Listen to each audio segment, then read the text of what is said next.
Shalom, selamat datang Emil, Selfie. Ya, thank you ya udah datang. Juga Acen ya dari jauh-jauh. Acen ini lebih jauh loh ya. Dari Tangerang masuk gang, naik tangga, nyeberangin sungai. Ya. Nah, ini tahun 2024. Tema kita untuk tahun ini adalah ya Kingdom Influence, pengaruh. Ya, pengaruh itu penting. Karena kalau kita bicara kepemimpinan itu juga bicara pengaruh. Selamat ulang tahun. Selamat tahun baru ya. Ini keluarga saya soalnya. Buat Ito saya ya, adik saya dan suaminya ya. Selamat tahun baru. Ya, jadi kita harus belajar untuk punya pengaruh. Sebab orang nggak akan dengarkan khotbah-khotbah kita, orang nggak akan dengarkan nasihat-nasihat kita, tapi tidak ada orang yang akan menolak pengaruh kita. Amin. Orang bahkan boleh tutup mata untuk pesan kita, orang boleh tutup mata untuk nasihat kita, tapi kalau ada orang tutup mata untuk pengaruh kita, itu berbahaya, sebab dia pasti akan kejedut sesuatu. Oke ya, itu sebabnya hari ini kita akan bicara bagaimana caranya kita menjadi pengaruh dengan menyadari sebuah kesadaran akan identitas kita. Betul ya? Tahukah kita bahwa identitas itu penting? A chosen generation. Ya 1 Petrus 2 ayat 9. Mari kita lihat firmannya dulu. Nanti temanya adalah true identity. Kalau ada identitas yang asli berarti ada identitas yang palsu. Betul? Identitas yang asli itu yang mana? Saya percaya identitas yang asli itu yang lahir dari kebenaran firman Tuhan. Identitas yang palsu itu yang diberikan sama dunia, yang kita bangun sendiri tanpa dasar firman Tuhan. Betul ya? Dan kalau ada serangan yang paling kuat itu bukan menyerang kita dengan sakit penyakit Pak, Bu. Bukan. Bukan menyerang kita dengan usaha kita, bisnis kita. Tapi dia akan menyerang kita dengan identitas kita. Sebab kalau kita nggak tahu siapa diri kita yang benar di hadapan Tuhan, maka begini, iblis akan kasih identitas-identitas yang lain. Orang kalau nggak punya identitas yang sejati, berarti gini, dia sedang menaruh hidupnya di identitas-identitas yang sebenarnya itu nggak ada gunanya. Ada orang bilang gini, saya akan dihormati orang kalau saya kaya, banyak uang. Ya kamu akan dihormati sih. Tapi begitu kamu nggak kaya lagi, orang akan berhenti hormati kamu. Saya akan dihormati karena saya punya jabatan. Ya, orang akan hargai kamu sebagai jabatan. Saya hari ini juga dihormati karena jabatan saya. Tapi tahukah, jabatan satu kali akan berhenti kok. Pertanyaannya, apakah orang akan masih hormati kita atau tidak? Makanya begini, jangan membangun hal-hal yang seperti itu. Kita bisa pengaruhi orang lewat uang kita. Kita bisa pengaruhi orang lewat jabatan kita. Bisa pengaruhi orang dengan kedudukan posisi kita. Tapi begini, pengaruhilah orang lain dengan karakter kita. Sebab posisi, jabatan, keuangan kita bisa hilang. Tapi kalau karakter kita ada, orang akan tetap terpengaruh sama kita. Apa yang ditinggalkan Yesus? Sampai hari ini, kita mau tetap dipengaruhi sama dia. Apa yang ditinggalkan sama Yesus? Karakter. Bayangkan, kalau dia nggak punya karakter, kita akan melihat karunia-Nya saja. Contohnya siapa? Muhammad Ali petinju. Emang apa yang ditinggalkan dia? Hanya karunia, betul? Tapi orang udah lupa kok. Tanya anak generasi sekarang, kenal Muhammad Ali nggak? Nggak kenal orang. Tapi kalau kamu tanya, kenal Yesus nggak? Kenal. Kenapa? Padahal Yesus itu 2000 tahun lalu loh. Dan kamu nggak lihat dia mati di atas kayu salib. Emang ada yang lihat dia mati di atas kayu salib? Hah? Enggak, saya enggak lihat. Karena iman, karena kebenaran, dan karena sifat-sifatnya, saya akan tetap ingat dia. Amin ya. Bilang kiri kananmu, coba tanya kiri kananmu, kira-kira sifat apa yang baik dari kamu yang diingat orang gitu.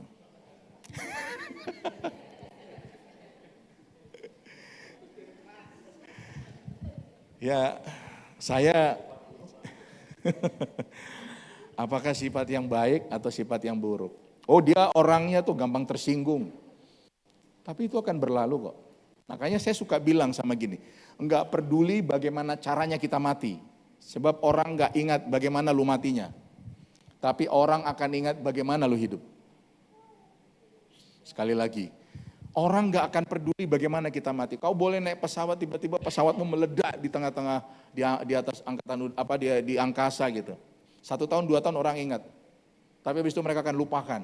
Betul? Tapi yang akan mereka ingat, apa yang kamu lakukan selama kamu hidup. Dan itu disebut warisan. Kira-kira kalau hari ini lu dipanggil pulang ya, apa kata-kata orang tentang kamu? Pada bilang gini, puji Tuhan dia mati juga. Atau orang bilang gini, kayaknya saya belum bisa deh kehilangan dia. Saya masih banyak pengalaman-pengalaman tentang dia yang saya perlu belajar. Keren kan? Kita mati aja nggak direlain orang loh.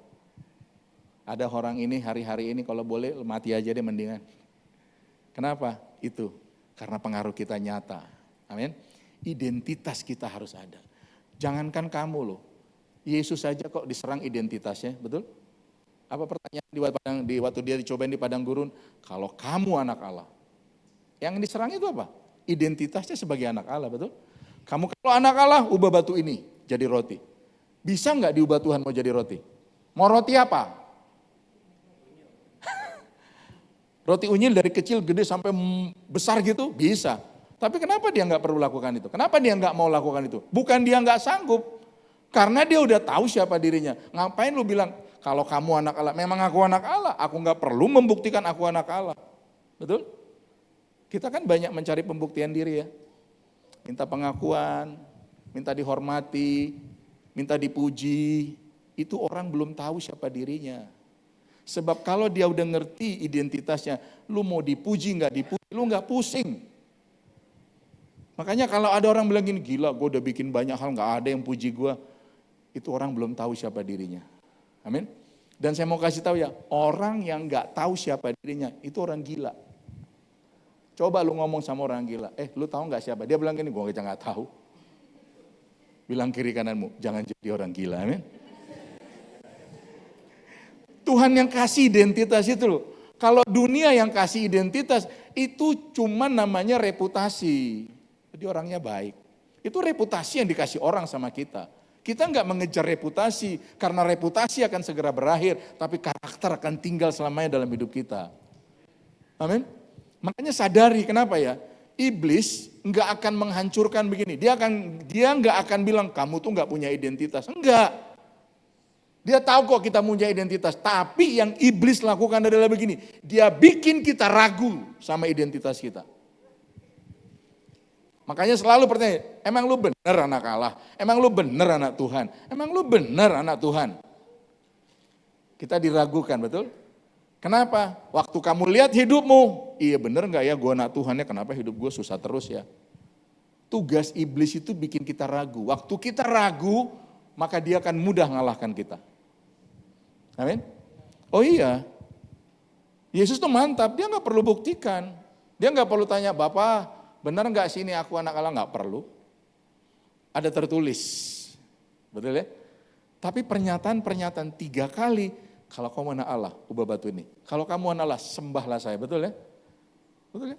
Kalau kamu anak Allah, kamu jatuhkan dirimu, nanti dibawakan nantangin kamu. Dia bikin gak jawabannya itu? Enggak. Kenapa? Dia nggak perlu ditambahi, dia nggak perlu dirangi, karena dia udah sempurna. Supaya rohani, mari kita lihat firman Tuhan, amin ya. Oke, mari kita lihat dulu 1 Petrus 2 ayat 9 sampai 10. Yuk kita baca bersama-sama. Ayat 9 dulu, 3, 2, 1. Tetapi kamulah bangsa yang terpilih, imamat yang rajani, bangsa yang kudus, umat kepunyaan Allah sendiri, supaya kamu memberitakan perbuatan-perbuatan yang besar dari Dia, yang telah memanggil kamu keluar dari kegelapan kepada terangnya yang ajaib. Ayat yang 10, kamu yang dahulu bukan umat Allah, tetapi yang sekarang telah menjadi umatnya, yang dahulu tidak dikasihani, tetapi yang sekarang telah beroleh belas kasihan. Dulu kamu nggak dikasihi, tapi sekarang kamu beroleh belas kasihan, betul ya? Nah, perhatikan di ayat ini, ya. Coba kita belajar sedikit ayat ini. Dikatakan begini, tetapi apa katanya? Kamulah. Siapa yang dimaksud kamulah? Bilang kiri kananmu, kamu, betul ya? Ya, dikatakan begini, bangsa yang terpilih. Yang kedua, imamat yang rajani. Bangsa yang kudus. Umat kepunyaan Allah sendiri. Dengar, itulah identitas kita.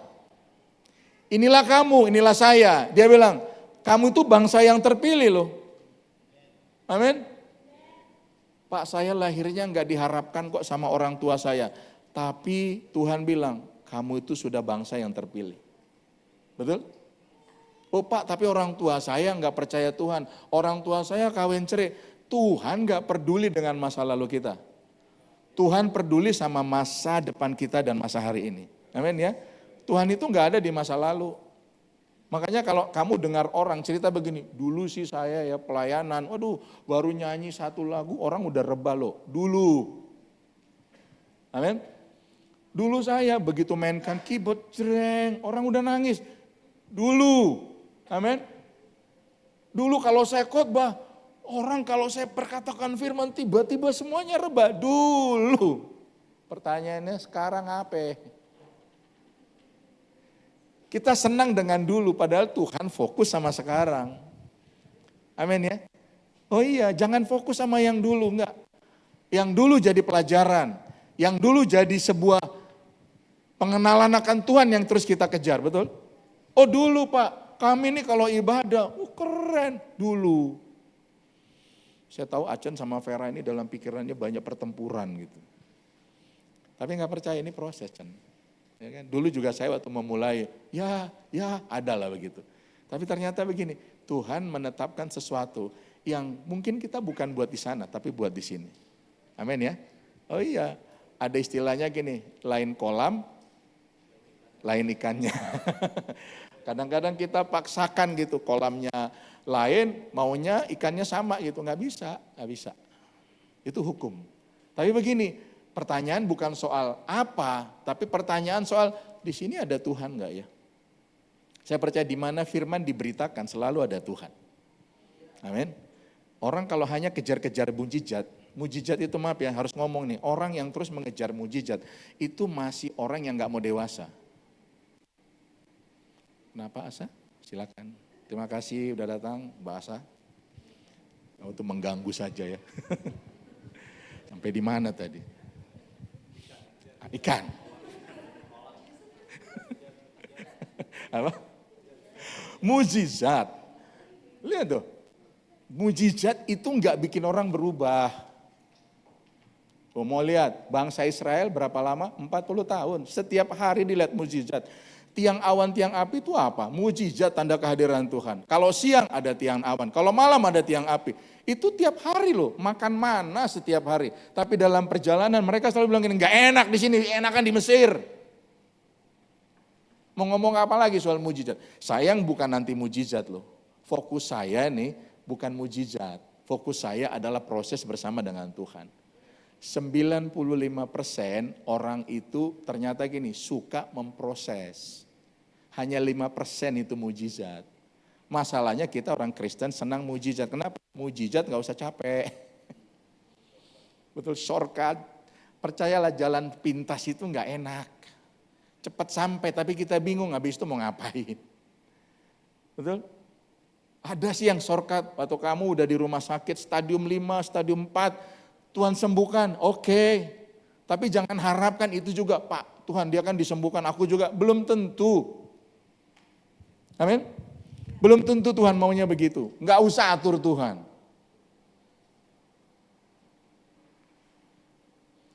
Hari ini lagi susah. Bisa enggak Tuhan kasih berkat? Mudah lah. Saya udah melihat, saya udah jadi bukti. Tuhan bisa berkati kita. Tapi fokus Tuhan bukan itu. Diproses. Coba ya kalau kamu minta mujizat, minta ini dapat, minta ini dapat. Lama-lama kamu jadi anak yang manja loh. Sama seperti orang tua, anaknya minta apa kasih, anaknya orang minta apa kasih. Percayalah anakmu lama-lama enggak punya fighting spirit. Saya kemarin dengar video Uya Kuya ya. Udah sukses loh dia. Tapi gini, dia enggak pernah kasih duit buat anaknya. Lu kerja. Anaknya kerja. Dan berhasil.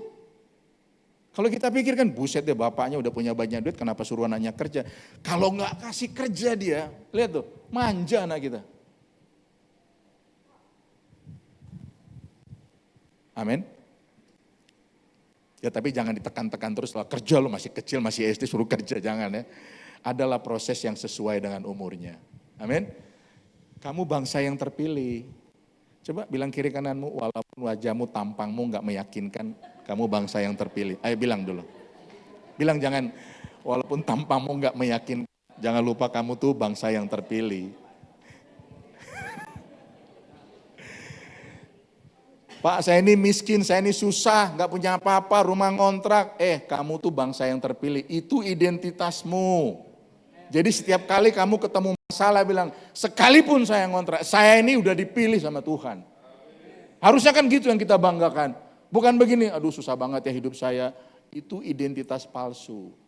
Iblis membuat kita ragu tentang siapa kita.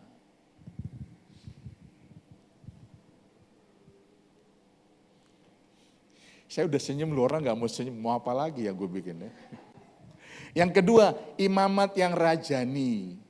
Imamat yang rajani. Dulu imam itu kerjanya hanya khusus orang-orang yang udah ditetapkan. Orang-orang Lewi. Kita enggak, kita sekarang imamat rajani, amin.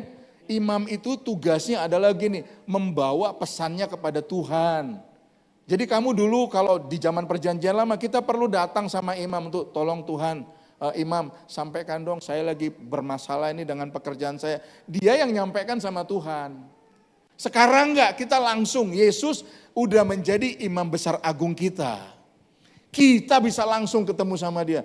Ini ya, saking mudahnya kita ketemu sama Tuhan, saking gampangnya kita bisa ketemu Tuhan. Kita jadi kurang ajar loh. Coba dulu bayangkan ya kita ketemu Tuhan, lu harus bawa korban, lu harus domba, lu harus kambing. Terus untuk menyampaikan gini, kasih tahu tong imam sama Tuhan, saya butuh pertolongan, istri saya sakit. Gitu. Dan imam nanti dengarkan, kemudian dia masuk ke ruangnya, ke ruang kudusnya, kemudian dia berdoa menyampaikan pesanmu. Sekarang gak ada lagi. Lihat ya, makin dipermudah, maaf ya kita ini makin jadi kurang ajar. Bukannya makin sungguh-sungguh, bukannya makin bangga. Pertanyaan yang dulu saya bilang gini, kalau neraka nggak ada, lu orang masih mau berbuat baik nggak sih? Hah? Tolong dijawab, jangan diam aja. Kalau neraka nggak ada, lu orang masih mau berbuat baik nggak? Masih ya? Amin. Amin itu diplomatis. Masih nggak? Pertanyaannya kenapa? Kenapa lu masih mau buat baik, kan neraka nggak ada? Budaya kita karena dengar kesaksian pagi. Kenapa sah? Kalau neraka nggak ada, kenapa lu mau tetap baik? Apa lu nggak mau baik lagi? Kenapa? Mil kalau khotbah di sini gitu Mil, ngobrol. Apa-apa ya. Mil kenapa? Kalau misalnya neraka nggak ada, kenapa lu mau tetap baik? Dia mah nggak baik. Banyak orang bilang nih, kalau nggak ada neraka Pak saya nggak usah lagi buat baik. Kenapa? Ngapain gue bikin baik lagi? Udah gue hancurnya, gue kawin cerai, gue mabuk, gue narkoba. Kenapa? Karena alasan dia untuk berbuat baik karena cuma takut neraka. Apalagi nih, saya sekalipun nggak ada neraka, saya akan tetap berbuat baik. Kenapa? Karena saya berbuat baik karena saya mengasihi Tuhan. Saya nggak mau selingkuh bukan karena nggak bisa selingkuh. Saya mengasihi Tuhan dan saya mengasihi istri saya. Itu sebabnya gini loh, ukuran kita untuk mengasihi Tuhan itu harus kelihatan dari mengasihi sesama. Amin. Apalagi katanya bangsa yang kudus.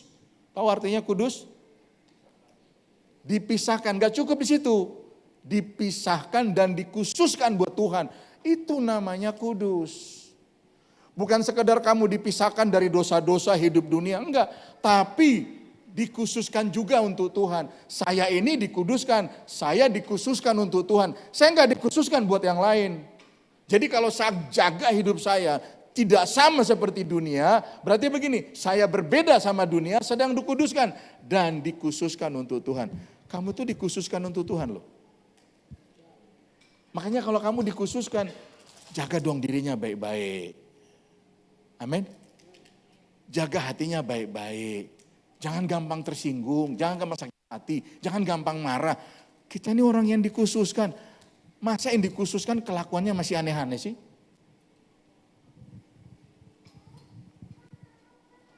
Tuhan mengasihi orang berdosa. Katakan amin. Saya mau cerita satu pria namanya Anton. Katakan Anton. Ayo bilang kiri kanan Anton. Aduh. Anton ini hidupnya tidak takut akan Tuhan.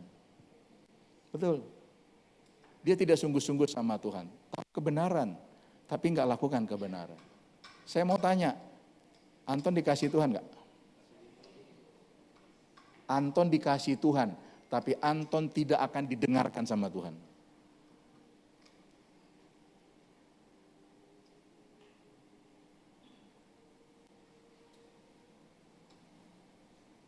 Katakan Anton. Anton itu dikasih Tuhan, tapi Tuhan gak akan pernah dengarkan dia. Karena dosa menjadi penghalang antara engkau dan aku, kata Tuhan. Itu sebabnya orang-orang yang dikhususkan, kita perlu jaga diri kita baik-baik. Bukan sempurna, bukan sempurna. Kalau kita gagal, kita cuma datang, Tuhan ampuni saya Tuhan. Saya berdosa. Betul? Anehnya ya, sama Tuhan kita gak mau ngomong. Sama orang kita gampang ngomong loh. Aduh gue dosa kayaknya nih. Orang kalau kamu ngaku dosa sama orang cuma tahu informasi. Sama Tuhan, kamu dikembalikan ke tempat semula rencana Tuhan buat hidupmu. Itu sebabnya pertobatan itu penting dalam hidup orang percaya. Kita nggak bisa tidak jatuh dalam dosa. Yang kita bisa adalah gini, kita nggak mungkin hidup dalam dosa. Amin. Tapi jatuh bisa setiap hari. Karena kita nggak bisa kendalikan situasi, kita nggak bisa kendalikan orang-orang, kita hanya bisa kendalikan diri kita, betul? Orang-orang akan selalu menyerang kita, iblis akan selalu membuat kita keluar dari rencana Tuhan. Tinggal respon kita harus benar. Apalagi umat kepunyaan Allah sendiri, jangan lupa. Bukan kepunyaan Allah yang lain. Ayo bilang sekali lagi, ternyata walaupun aku enggak ganteng banget ya, aku ini kepunyaan Allah, amin ya. Jadi kalau ada orang yang hina kamu, enggak, aku ini kepunyaan Allah. Kalau Anda bilang saya ganteng, fitnah lah, gitu. Ya, iya semua langsung ngangguk betul gitu ya. Tapi biar begini nih, gue tuh kepunyaan Allah sendiri loh. Amin. Makanya bahasa yang bagus begini, saya senang dengan kebaikan orang. Tapi orang gak bisa beli saya. Kenapa? Karena saya kepunyaannya Tuhan.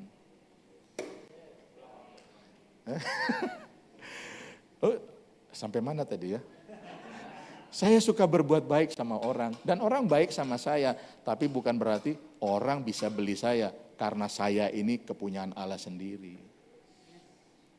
Masih disuap sama uang 100 juta udah kasih. Jangan dong. Kamu jual tuh hakmu di hadapan Tuhan kepada dunia, jangan dong. Oh kalau saya benar saya kehilangan pekerjaan, lebih baik kamu kehilangan pekerjaan daripada kamu sama seperti dunia.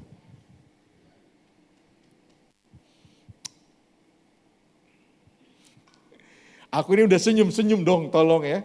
Kok wajah kamu marah sama saya? Lihat, ada identitas. Ya mari kita belajar sedikit. Umat pilihan Allah, bangsa yang terpilih. Nah bangsa yang terpilih itu dalam terjemahan yang disebut chosen generation. Wah keren tuh. Nah chosen generation ada dua kata, chosen dan generation. Kata chosen itu pertama adalah dan kata generation. Kata chosen itu artinya electos. Dari kata electos muncullah kata election. Pemilihan. Kalau kita milih cuma boleh satu. Betul? Nah kata elektos itu artinya gini, dipilih oleh Allah sendiri. Lih, kamu bangga gak sih dengan status ini? Gue dipilih Allah sendiri loh.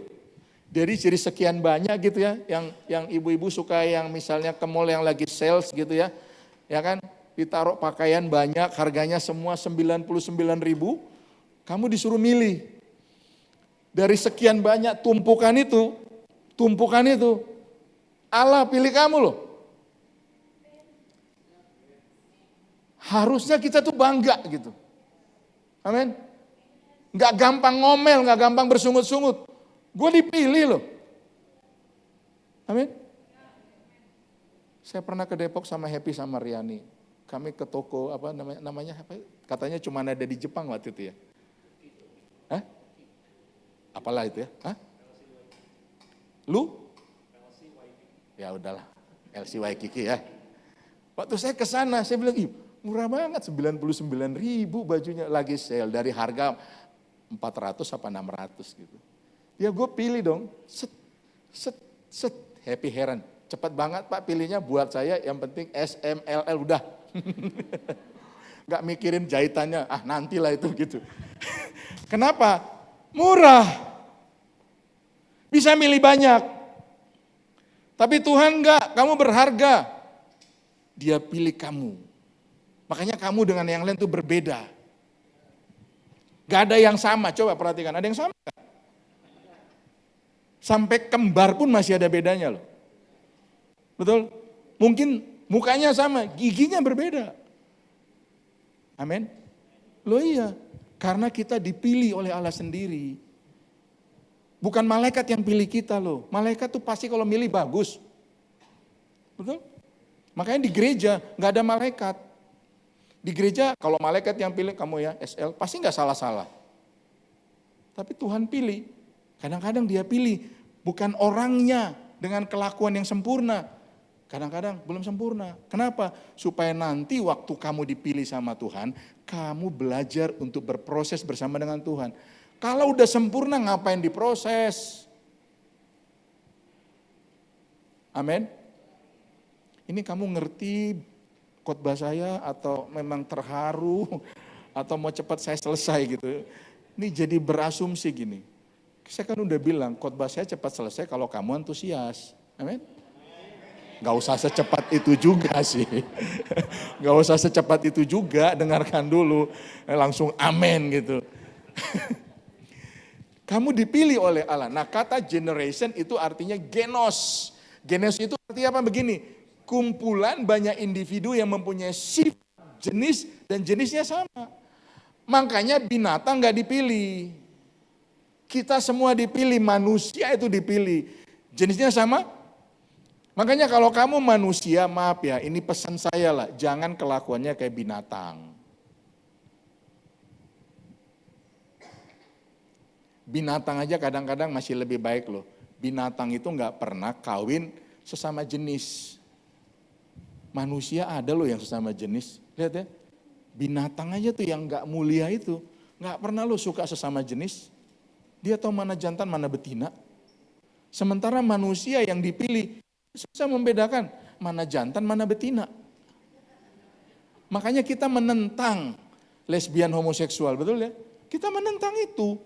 Kenapa? Karena itu bukan dari rencana Allah. Dipilih tapi menyimpang gitu loh. Iblis yang bikin keraguan, lihat. Ya kamu tuh cuman perempuan yang terjebak dalam diri laki-laki. Lihat ya, dibikin kita ragu. Gereja gak boleh ragu. Saya gak boleh ragu. Kamu perempuan, kamu laki-laki, gak ada jenis yang di tengah. Amin. Amin. Jadi kalau bicara generasi itu bukan anak muda. Amin. Ini generasi. Betul ya? Kumpulan banyak individu yang mempunyai sifat, jenis, dan jenisnya sama. Makanya dia bilang kita ini chosen generation, kita ini bangsa yang terpilih.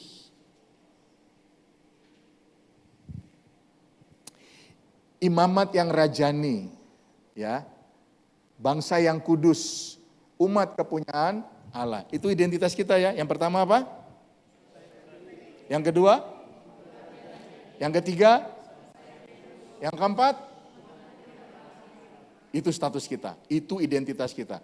Jangan izinkan orang lain menghancurkan identitas kita. Kenapa identitas penting? Karena waktu nanti kita lagi keadaan susah, kita nggak usah merasa rendah diri. Tapi waktu kita nanti diberkati berlimpah, kita nggak usah juga gede kepala. Saya khotbah, orang bilang, Pak makasih ya.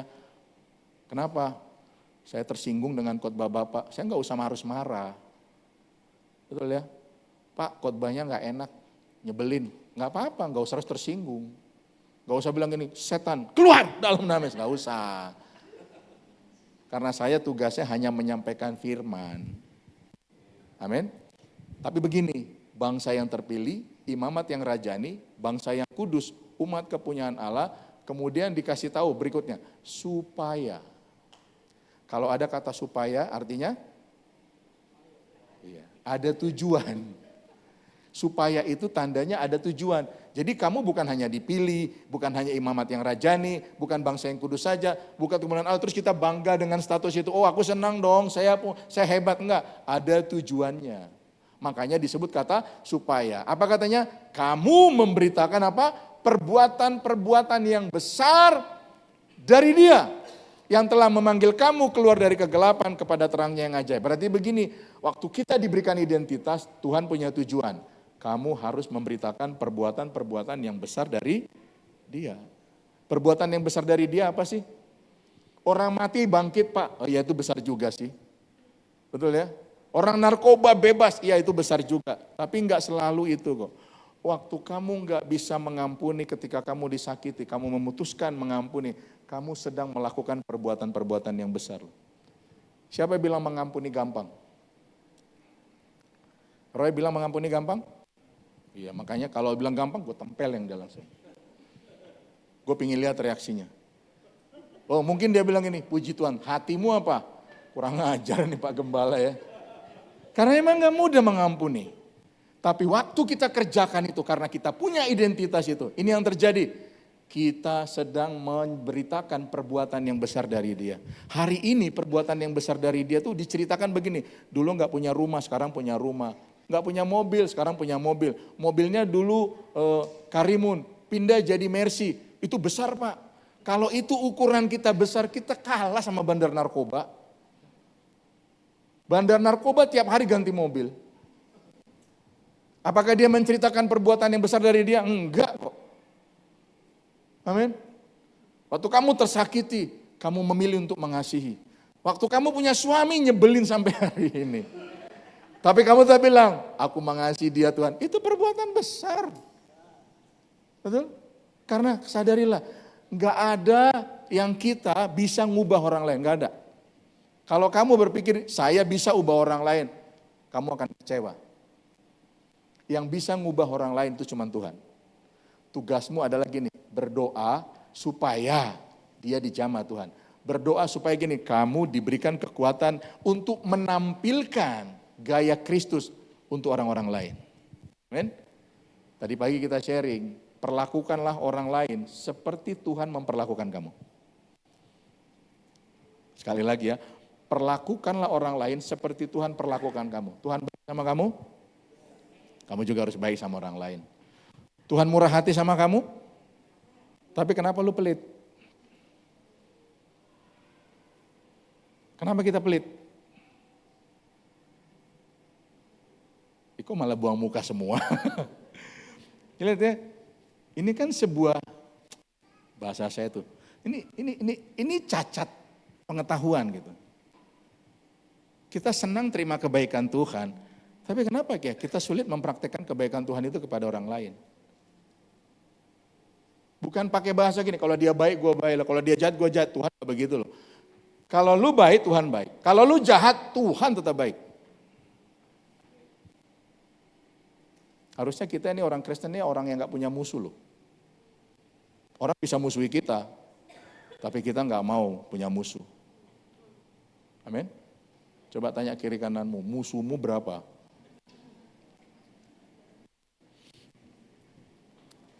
Tanya.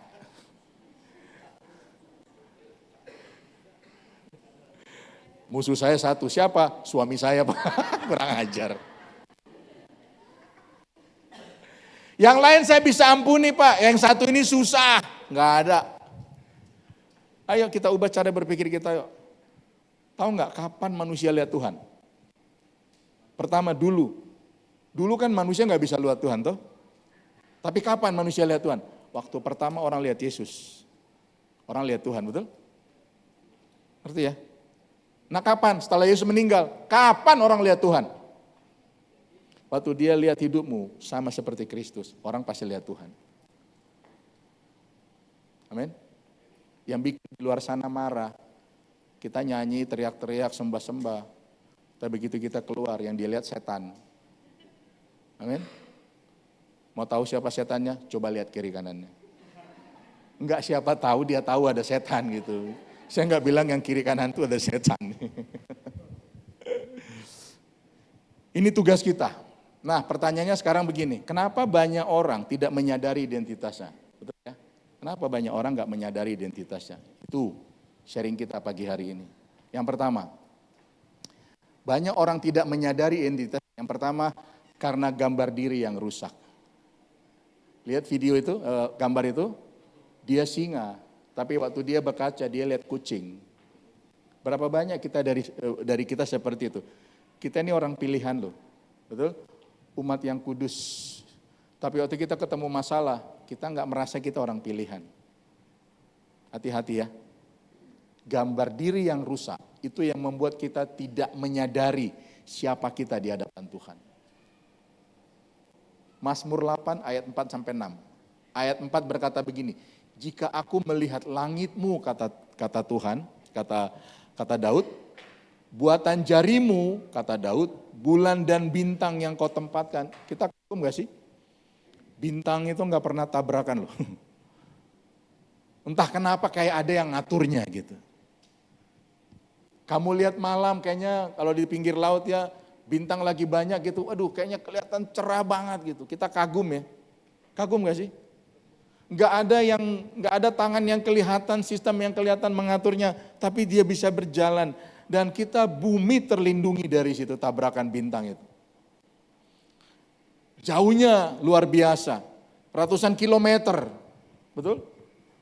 Menerangi, itu semuanya buatan jari Tuhan. Tapi bilang begini, itu kan udah dahsyat ya, keren banget ya. Betul?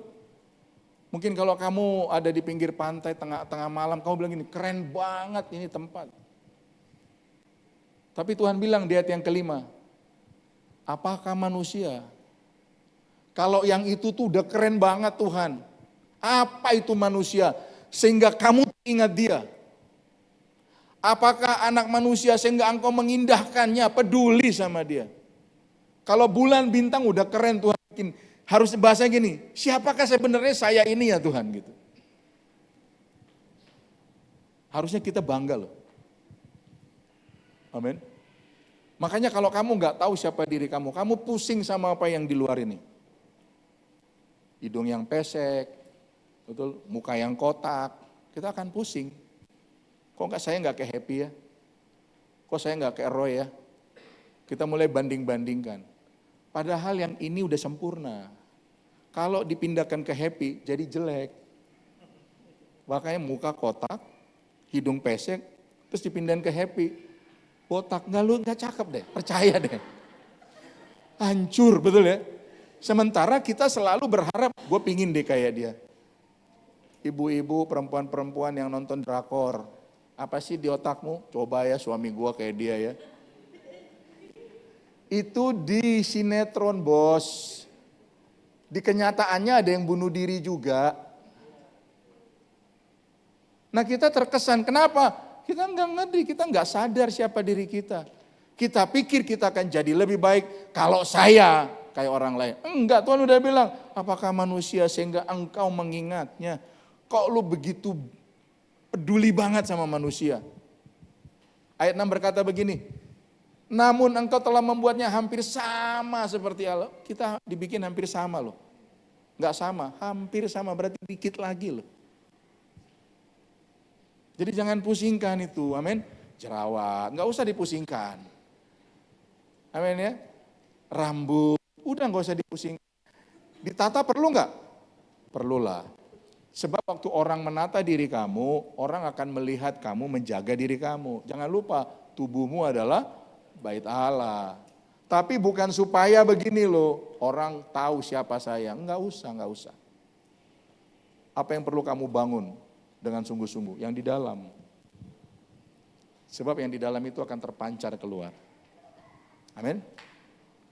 Bukan hanya membuatnya sama seperti Allah, tapi telah memahkotainya dengan kemuliaan dan hormat. Kemuliaan dalam bahasanya disebut doksa, kabot. Dia memahkotai kita dengan kabotnya, dengan kemuliaannya, dengan bobotnya. Manusia dikasih bobot, binatang gak dikasih bobot. Makanya manusia harus lebih hebat dari binatang.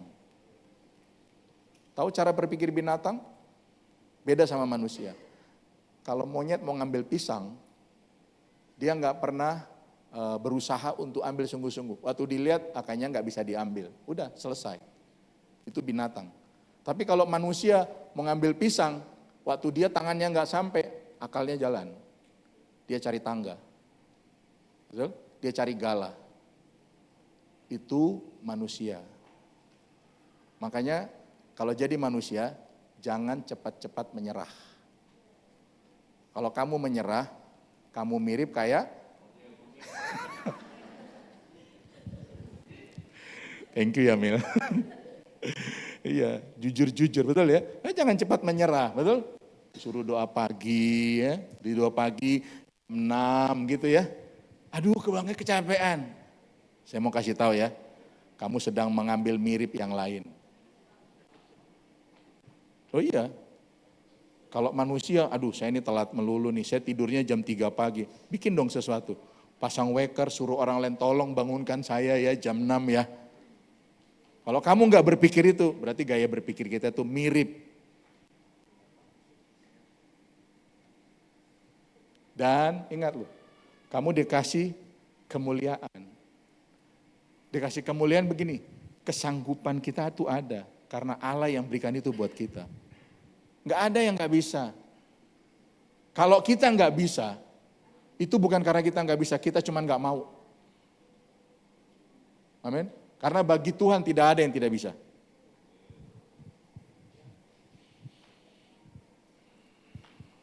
Mau ditulisin Cen? Kamu mau cepat pulang kayaknya.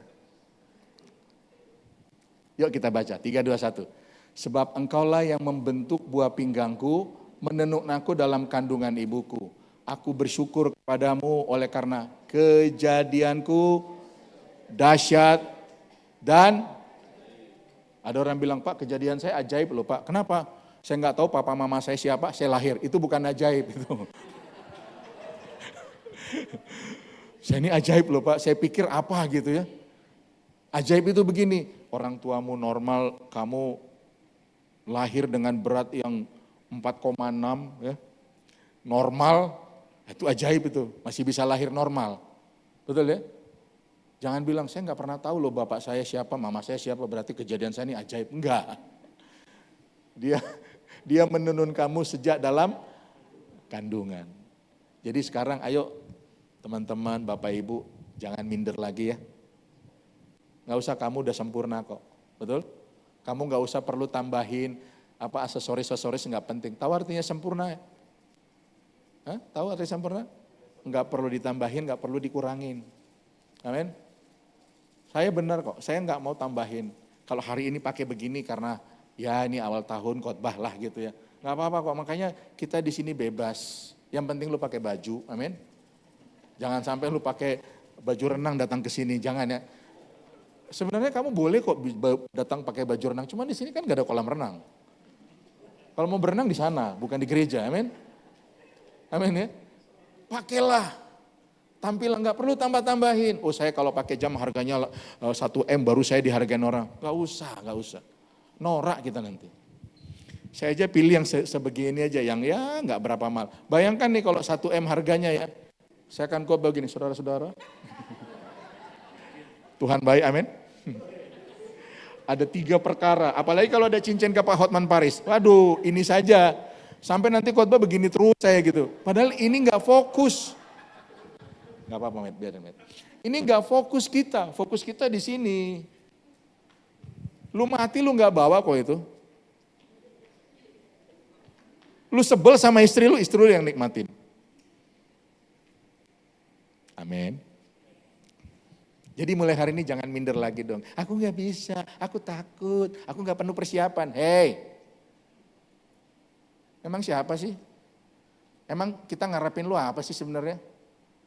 Kamu pingin tuh kalau pimpin pujian, singer, tiba-tiba kamu nyanyi semua orang nangis-nangis bertobat gitu. Itu kan maunya lu bukan maunya Tuhan. Amin. Ini kita banyak sekali loh aneh-aneh gitu.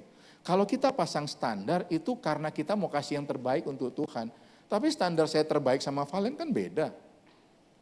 Tadi Valen nyanyi, itu standarnya dia. Terbaik enggak? Itu yang bisa dia bikin. Saya tadi nyanyi, pimpin doa pir, itu standar saya. Saya enggak bisa bilang saya lebih baik dari Valen. Enggak, kita berbeda.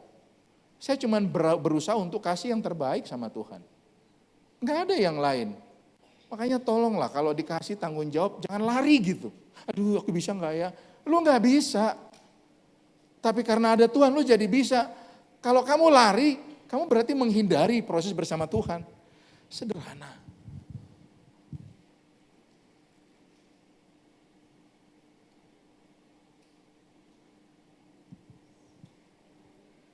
Bilang kiri kananmu, kejadianku dahsyat dan ajaib.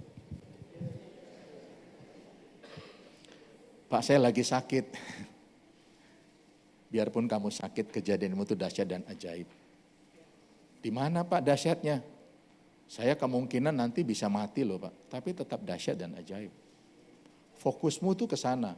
Fokusmu bukan ke penyakit. Penyakit dirawat, diobati. Fokusmu terima kasih Tuhan. Sekalipun saya hari ini sakit, Engkau yang berkata, ini loh perkataan firman Tuhan. Kejadianku tuh dahsyat dan ajaib. Dan jiwaku benar-benar bukan kamuflase, bukan menghibur diri. Dan jiwaku benar-benar terhibur dengan itu, enggak. Dan jiwaku benar-benar menyadarinya. Pertanyaannya, sadar enggak kita? Bahwa kejadian kita ini dahsyat. Kejadian kita ini ajaib, sadar enggak kita? Itu yang perlu kita pikirkan. Kalau kita bilang nih, sadar saya. Apa buktinya? Enggak ada orang yang seperti saya di muka bumi. Lu cari kemana enggak ada. Lu carilah. Sidik jari saya aja beda sama semua orang. Itu keajaiban Tuhan buat saya.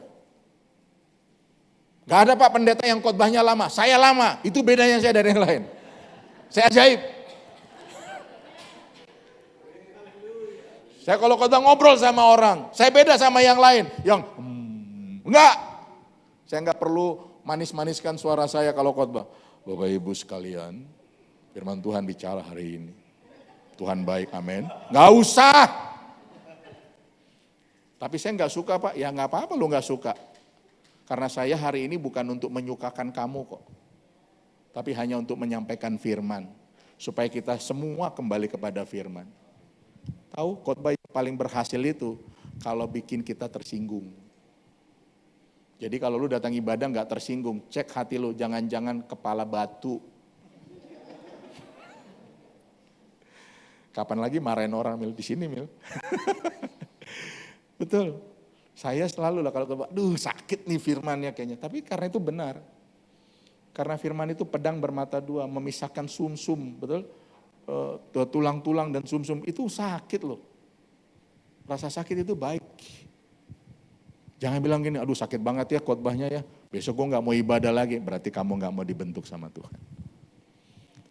Oh, firmannya menyakitkan, tapi orangnya kan mengasihi kamu. Betul? Kan saya mengasihi Bapak Ibu. Toh? Apakah kelihatan wajah saya wajah pembenci? Hah? Enggak lah ya. Amin ya Ria.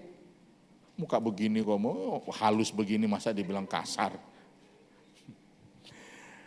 Yang kedua, kenapa kita tidak menyadari identitas kita? Yang kedua karena komunitas yang buruk. Yuk kita baca, 3, 2, 1. Janganlah kamu sesat.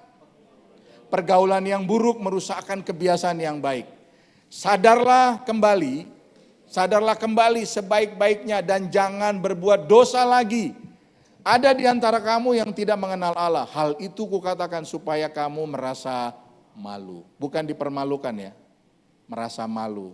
Maksudnya begini, ada orang di tengah-tengah kita yang tidak mengenal Allah, tapi kita bergaul dengan dia, aduh kok gue ada di sini ya, harusnya gitu. Jangan udah pergaulannya buruk, lu malah senang, aduh senang banget ya di sini ya, orang-orangnya kenal Tuhan loh, tapi gue senang deh, kampret lo. Janganlah kamu sesat. Tahu ya kalau bahasa Indonesia ya, pelajaran bahasa Indonesia lulus dulu ya, lulus Pak. Janganlah kamu sesat titik 2, itu menjelaskan apa? Definisi janganlah kamu sesat. Makanya titik 2. Janganlah kamu sesat titik 2. Apa yang sesat itu? Pergaulan yang buruk, merusakkan kebiasaan yang baik. Ini saya kasih nasihat ya buat teman-teman semua ya, siapapun. Kalau kamu kumpul dengan beberapa orang, perhatikan perkataannya. Kalau kamu tinggal dengan perkataan orang suka ngomongin orang, ya, jelek-jelekin orang, saya mau kasih tahu ya, kamu tuh orang sesat di sana. Yang saya suka dari istri saya, dia nggak suka loh ngomongin orang. Ini biar ibu-ibu ya, mau ibu gembala, teman-teman pelayanan kalau lagi kumpul, terus ngomongnya yang ngomongin orang, jelek-jelekin orang. Biasanya gitu. Saya udah ngerti sekarang bahasanya. Dulu nggak ngerti, dia susah keluar dari situ. Sekarang dia udah punya jawaban. Sebentar ya, saya mau ke toilet. Jadi kalau teman-teman lagi ngomong sama istri saya, terus dia bilang, bentar ya gue ke toilet, jangan-jangan lu lagi ngomong orang tuh. Hati-hati ya. Ngomongin orang enak gak sih? Hah? Enak lah, masa gak enak ngomongin orang? Cuman sesat. Ngomongin orang itu enak kok. Ih si Roy itu ya.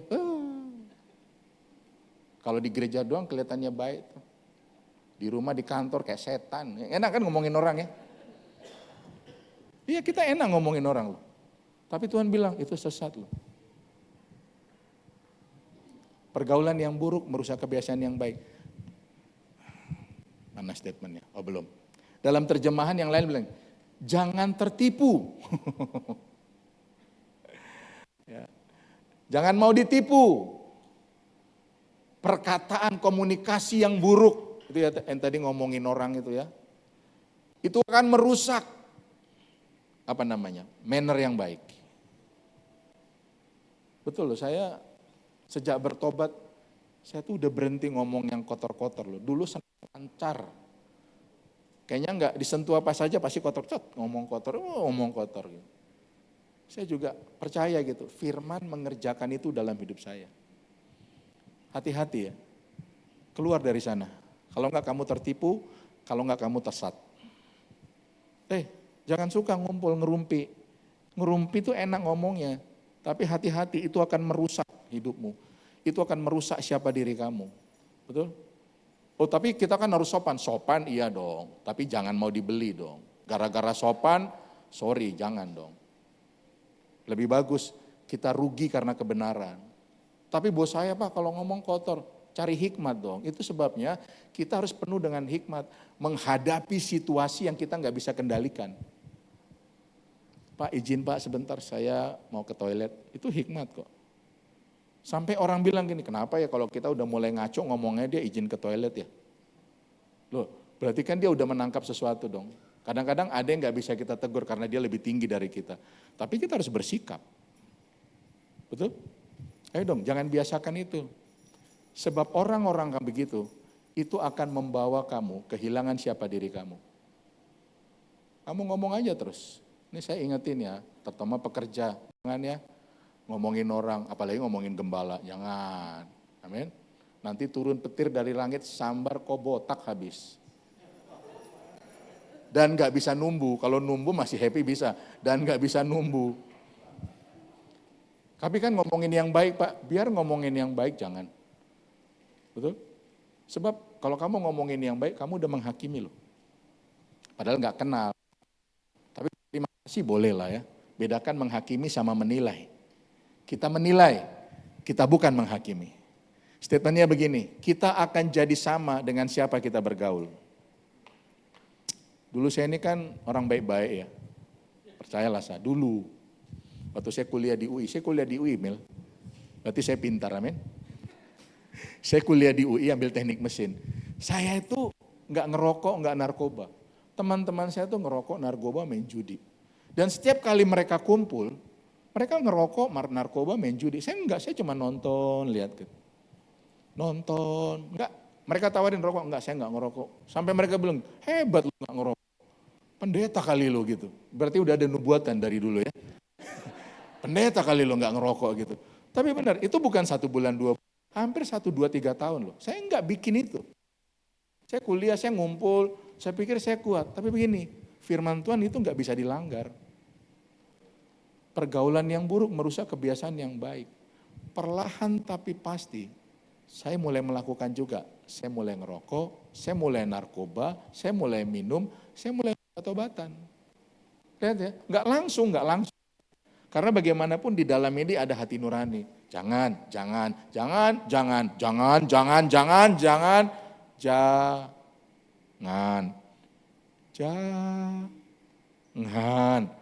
Tiba-tiba suara itu enggak ada lagi. Kenapa? Setiap kali saya diingatkan, saya tidak pernah pergi dari situ. Nah akhirnya apa? Saya jadi perokok, saya jadi narkoba, saya jadi pejudi, saya jadi mabuk-mabukan.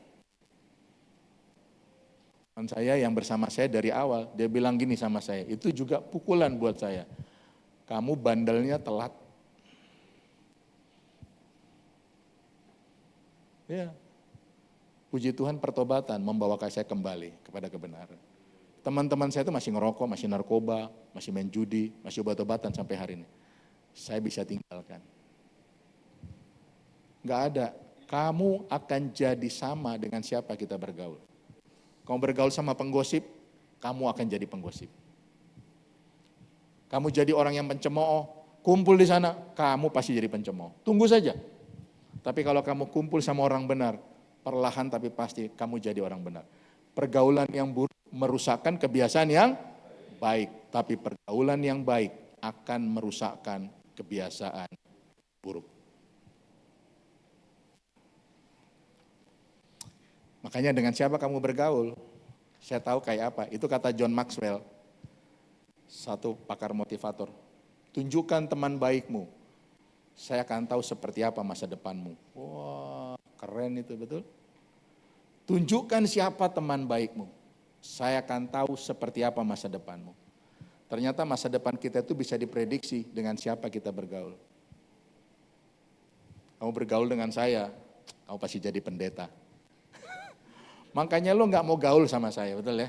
Takut jadi pendeta. Lalu menghindar, ayo ketemu, sibuk pak, sibuk. Enggak. Maksudnya kita ngumpul, makanya gini, orang bodoh kalau ngumpul sama orang pintar, kamu pasti akan jadi pintar. Tapi orang pintar kalau ngumpul sama orang bodoh, pasti lu jadi bodoh.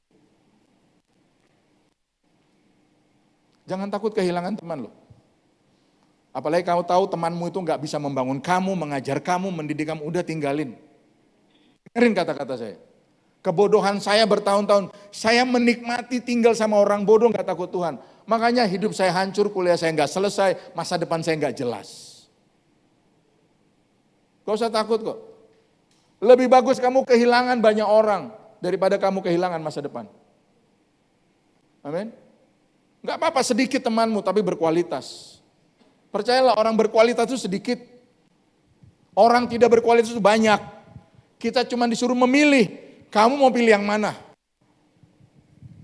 Amin. Lo iya. Jangan pilih orang-orang tidak berkualitas. Karena perlahan tapi pasti kamu akan ditarik untuk tidak berkualitas. Jangan bergaul sama orang yang nakut-nakutin terus. Jangan, nanti kamu jadi begini, nanti jadi begini. Percayalah kamu pasti jadi penakut. Tapi kalau ada yang bilang gini, maju. Gue dampingi lu, tapi gue gak bisa lu bikin aja dulu, nanti gue ajarin, terus lu siap, biasanya kamu jadi siap. Amin. Yang ketiga, kenapa banyak orang tidak menyadari identitasnya? Yang ketiga, ini yang terakhir, bilang kiri kananmu, saya suka yang terakhir ini bilang. Amsal 16:4, yuk kita baca. Tuhan membuat segala sesuatu untuk tujuannya masing-masing. Bahkan orang fasik dibuatnya untuk hari malapetaka. Tuhan bilang ini, Tuhan membuat segala sesuatu untuk tujuannya masing-masing. Berarti begini, segala sesuatu itu ada tujuan. Makanya orang yang tidak menyadari identitasnya adalah begini, hidup tapi nggak punya tujuan. Kalau ditanya, untuk apa kamu hidup? Dulu saya ditanya, hidup apa? Untuk apa kamu hidup?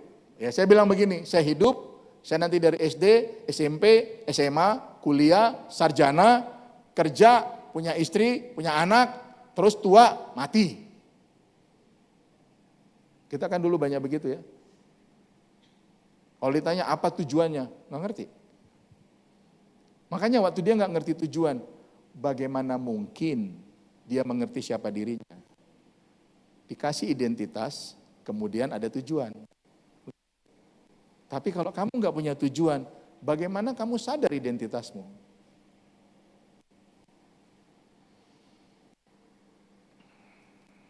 Apa tujuan hidupmu? Mau jadi kaya? Mau jadi sukses? Nggak salah ya. Kaya, sukses, nggak salah. Tapi itu bukan tujuan utama. Amin. Makanya istilah gini, financial freedom, itu nggak alkitabiah. Yang alkitabiah itu breakthrough financial. Tapi kalau financial freedom, itu kita akan menjadi orang yang malas. Dan kita nggak butuh Tuhan. Tapi kalau terobosan keuangan, kita butuh Tuhan. Hati-hati loh, kita banyak menerima pernyataan-pernyataan yang kita nggak benar, padahal itu salah. Sadari hari ini, kamu punya identitas.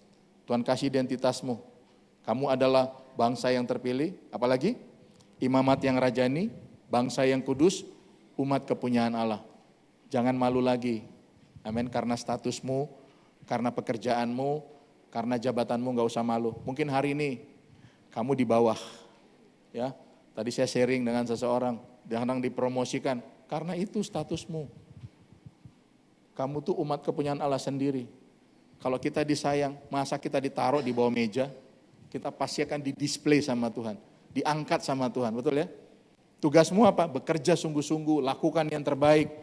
Apa yang kamu bisa bikin tidak melanggar firman Tuhan, tidak melanggar kebenaran. Saya yakin kok, kamu pasti akan diberkati sama Tuhan. Amin.